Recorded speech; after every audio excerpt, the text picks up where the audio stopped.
الحمد لله رب العالمين والصلاة والسلام على سيد الأنبياء والمرسلين وعلى آله وأصحابه أجمعين.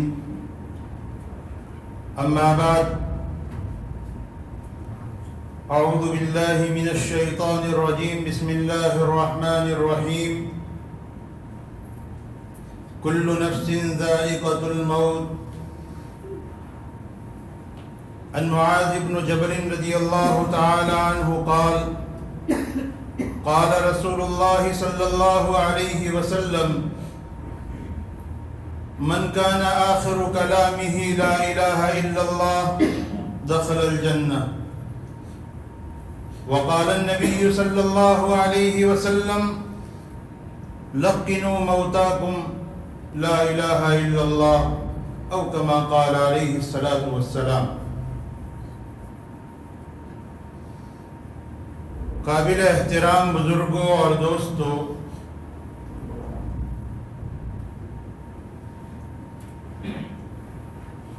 دنیا میں بسنے والے ہر انسان کو ایک نہ ایک دن موت کے راستے سے اس دنیا کو چھوڑ کر جانا ہے. چاہے وہ ایمان والا ہو،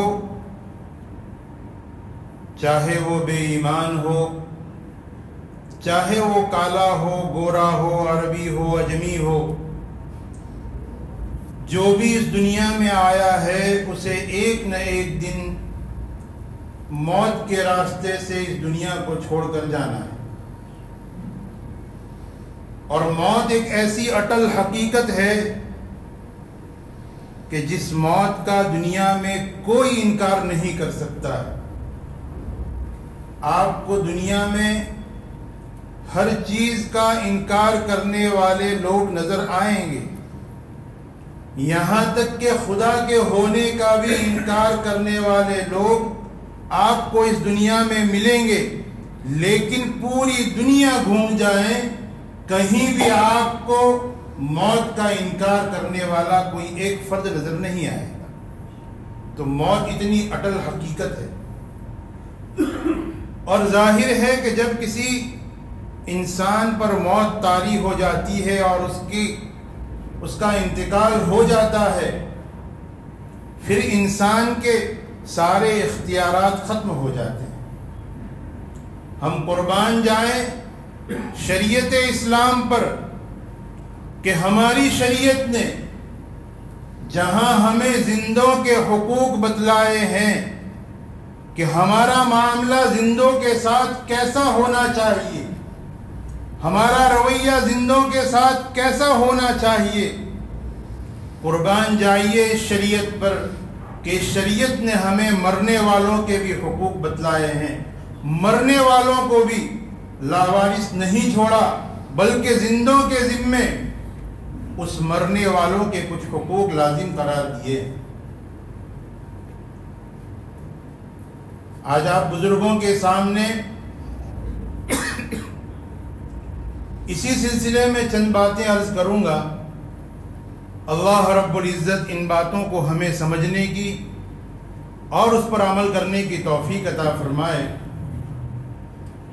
شریعت مطہرہ نے ہمیں یہ تعلیم دی ہے کہ جب کسی مسلمان بھائی کا انتقال ہونے لگے، جب موت کے آثار اس پر ظاہر ہو جائیں، جب ہمیں پتہ چل جائے کہ اس بھائی کا بھی انتقال کا وقت قریب ہے، دنیا میں اب اس کا آخری وقت ہے، اس وقت اللہ کے رسول صلی اللہ علیہ وسلم نے ہمیں ارشاد فرمایا: لقنوا موتاکم لا الہ الا اللہ، کہ اپنے مرنے والے بھائی کو لا الہ الا اللہ کی تلقین کیا کرو، کہ اپنے مرنے والے بھائی کو لا الہ الا اللہ یاد دلایا کرو.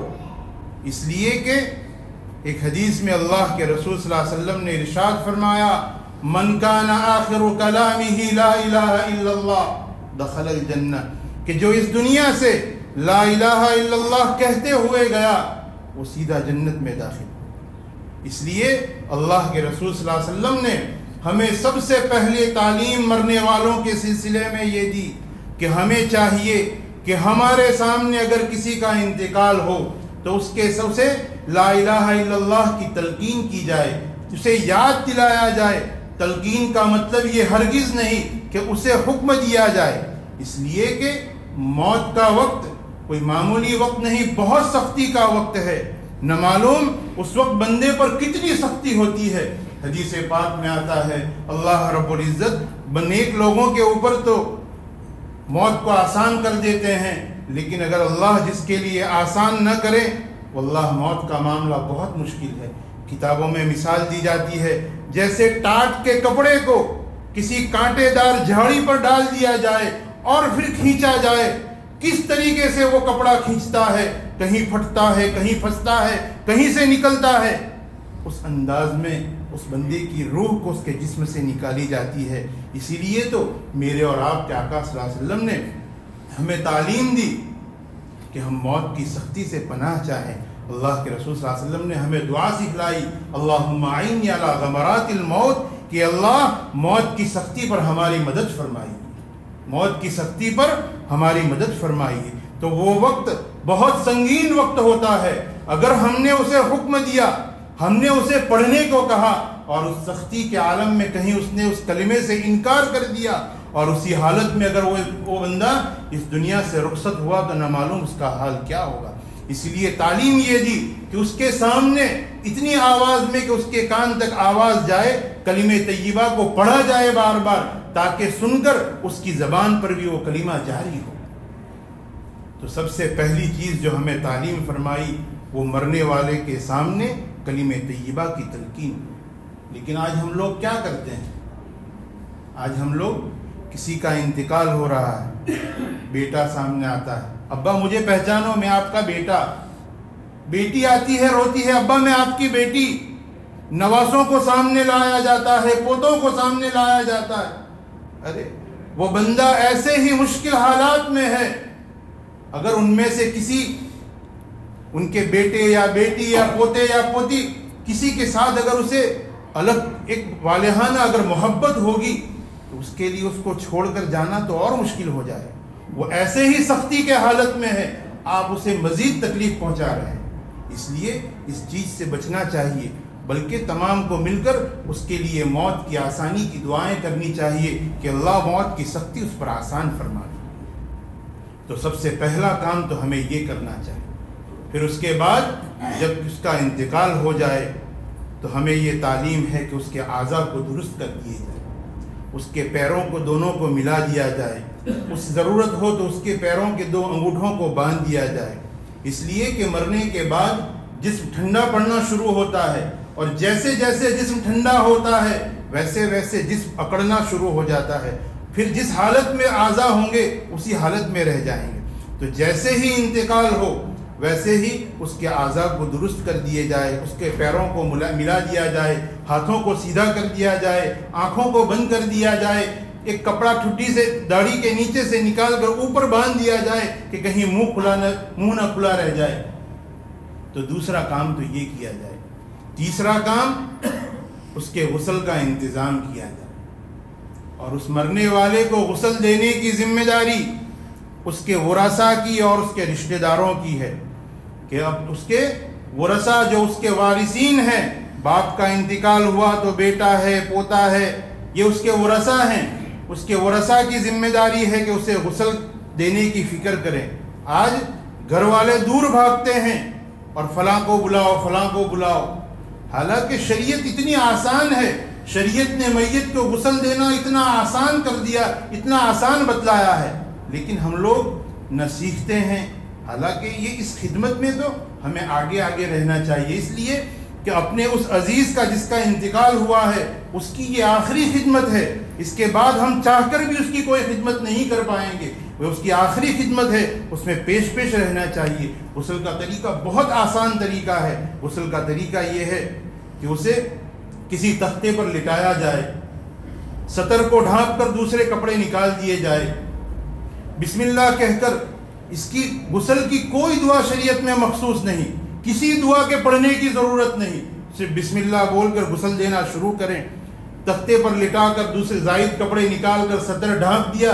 اب پیٹ کو تھوڑا سا دبائیں تاکہ اگر کچھ غلاظت ہو تو وہ نکل جائے, اگر کچھ ناپاکی نکلے اسے صاف کر دیں.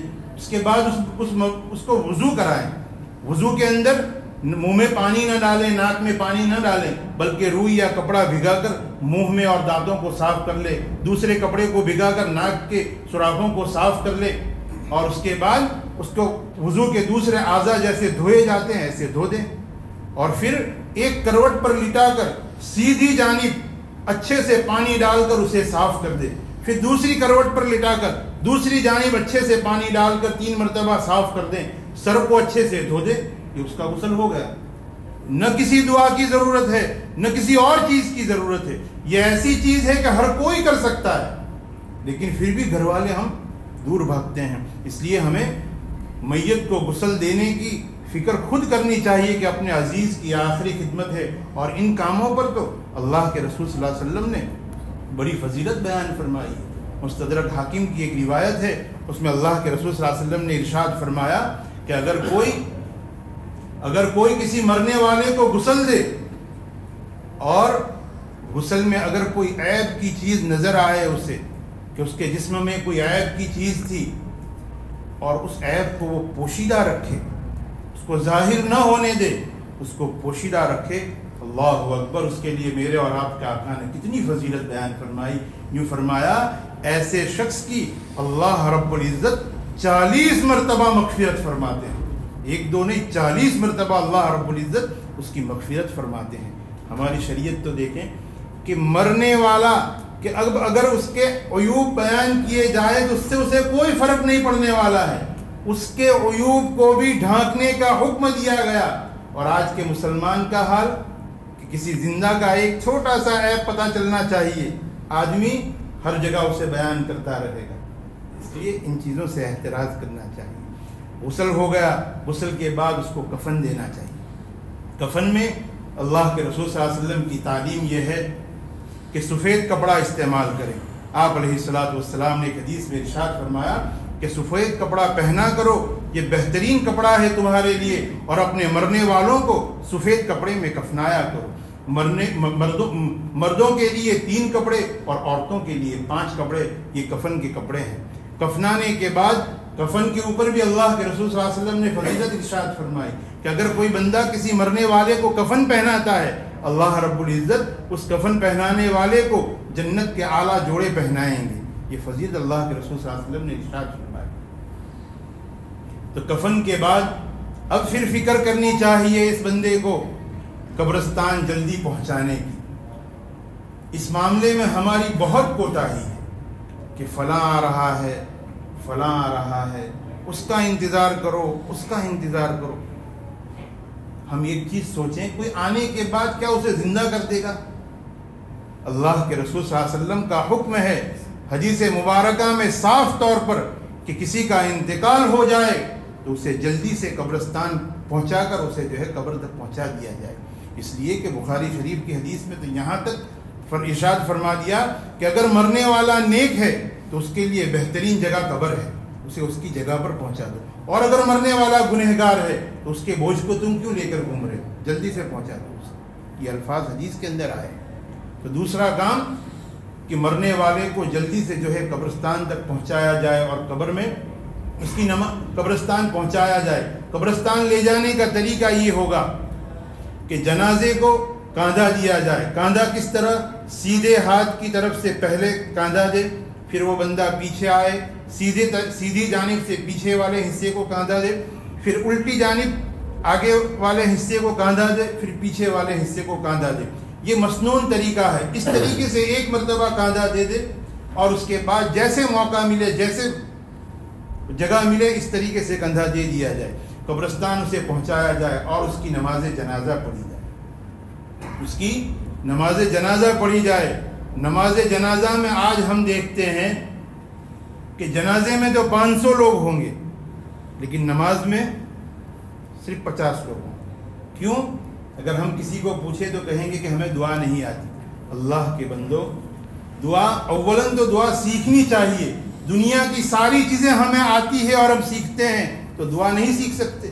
ہمیں اولاً سیکھنی چاہیے، اور اگر نہیں بھی آتی تب بھی جنازے کی نماز پڑھنی چاہیے، اس لیے کہ دعا کوئی ضروری نہیں۔ جنازے کی نماز کے صرف 2 فرض ہے، ایک تو قیام یعنی کھڑے رہ کر نماز پڑھنا، اور 4 مرتبہ تکبیر کہنا۔ جب امام صاحب اللہ اکبر کہے وہ اللہ اکبر کو دہرانا، یہ 4 مرتبہ اللہ اکبر کہنا اور قیام کرنا، یہ نماز جنازہ کے فرض ہیں۔ اگر ان 2 چیزوں کو کسی نے کر لیا تو نماز اس کی ہوگی۔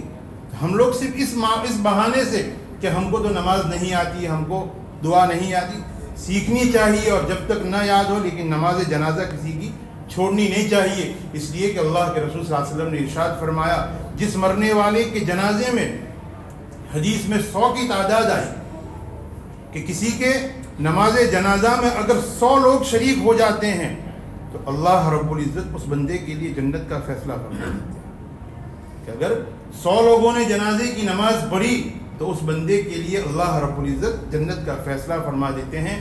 تم جس بندے کے لیے آئے ہو، جس چیز کی اس بندے کو فی الحال سب سے زیادہ ضرورت ہے وہ ہے اس کی مغفرت، اور جنازے کی نماز میں مغفرت ہی کی دعا کی جاتی ہے، اور وہ بندہ مرنے والا بندہ اس مغفرت کا سب سے زیادہ محتاج ہے۔ اس وقت ہم اسی چیز سے دور رہتے ہیں، اس لیے نماز جنازہ میں خوب شرکت کرنی چاہیے۔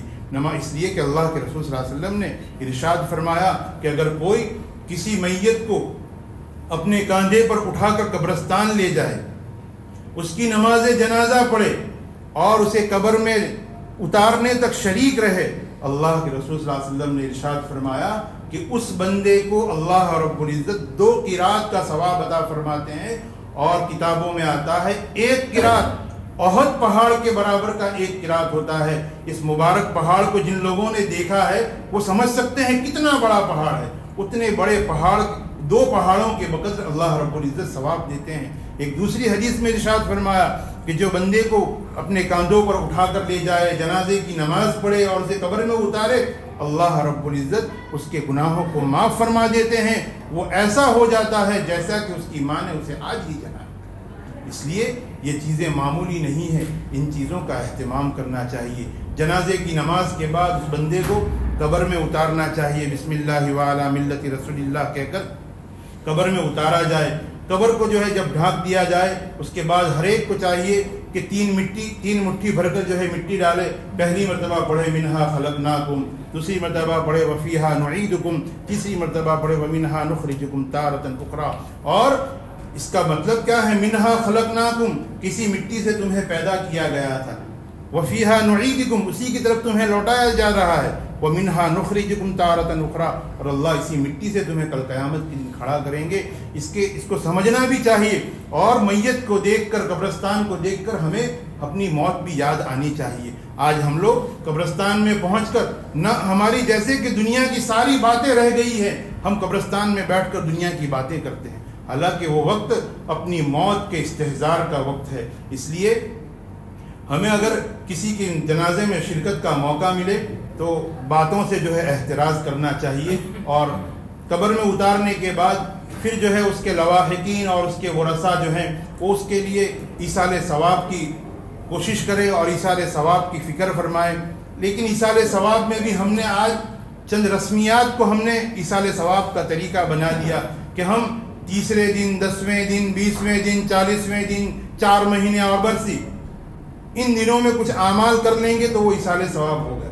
حالانکہ شریعت نے ایصال ثواب کے لیے کسی دن کی تخصیص، کسی عمل کی تخصیص نہیں فرمائی۔ آپ کسی بھی وقت کسی بھی عمل سے آپ ایصال ثواب پہنچا سکتے ہیں، اس کے لیے کوئی دن طے نہیں ہے، بلکہ دن کو طے کر کر کسی کو ایصال ثواب پہنچانا یہ تو بدعت ہے۔ اس لیے جس کو جس انداز میں بھی ثواب پہنچانا ہو وہ اپنے وقت میں اپنے طریقے سے ثواب پہنچا سکتا ہے۔ عام طور پر ہم دیکھتے ہیں کہ لوگ 40ویں میں بڑی بڑی دیگیں پکاتے ہیں، کہاں سے، کون سی شریعت میں آیا، کس شریعت میں آیا؟ بلکہ وہ خرچہ جو تم نے ان کاموں میں کیا اس سے بہتر طریقہ یہ ہے کہ تم اس مرنے والے کی نماز اور روزے کا فدیہ ان پیسوں سے ادا کر دو کہ اس کی زندگی کی جو نمازیں باقی ہے، اس کی زندگی کے جو روزے باقی ہے، اس کے فدیے تم ادا کر دو۔ تو یہ مختصر سے اعمال تھے کہ جو اللہ رب العزت نے مرنے والوں کی مرنے والوں کے حقوق زندوں کے ذمے لگائے رکھے ہیں۔ اللہ رب العزت ان باتوں کو سمجھنے کی اور ان پر عمل کرنے کی توفیق عطا فرمائے۔ وآخر دعوانا الحمدللہ رب العالمین۔